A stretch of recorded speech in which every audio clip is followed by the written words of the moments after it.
Hi there, I am Alex Cunningham, and I will walk you through this Squarespace tutorial step by step. If you've ever wanted to add eye-catching buttons to your Squarespace website, whether it's a call to action like Contact Us, Shop Now, or Learn More, I'm going to walk you through the process step by step.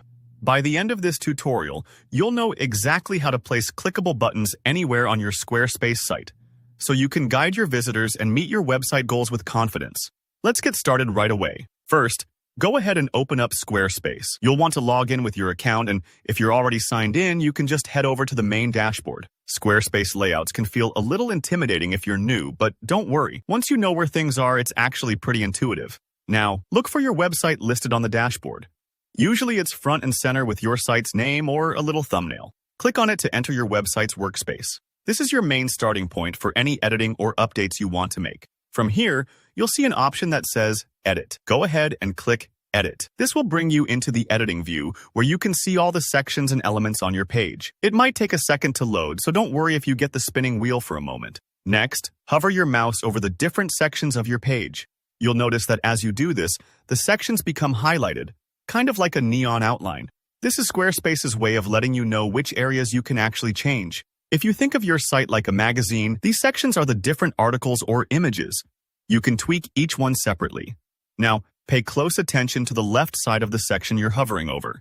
You'll see a little option pop up that says Add Block. This is a core feature in Squarespace. Blocks are like building bricks. Each block is an image, a bit of text, or in this case, a button. So click on Add Block, and a menu will appear showing all the block types you can add. In that menu, scroll until you find the button option. It might take a moment if you're browsing through the list for the first time, but don't worry, it's usually pretty easy to spot. There's a clear icon for it. Click on Button, and just like magic, a new button will appear right in the section you've selected. You'll notice the button is totally customizable. You can change the label, link it to any page or even an external site, and adjust the size or style to fit your site's vibe. Having buttons on your site is like giving your visitors a well-marked path. Whether you're directing them to a sales page, a form, or just some more content, a button makes your site much more user-friendly. If you make a mistake or you don't love where the button went, don't stress.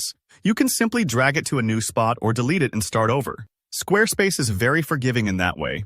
Take a few moments to explore the button settings, play around with the design options, and get comfortable with how flexible this feature really is. And that's it! You've added a button to your Squarespace site. Now you can repeat these steps for other sections, or experiment with different types of buttons to see what works best. Thanks so much for joining me today. If you found this tutorial helpful, please hit that like button. And if you have any questions or run into anything tricky, drop a comment below. I'm happy to help. And don't forget to subscribe for more easy-to-follow tutorials, so you can keep improving your site like a pro. See you in the next video.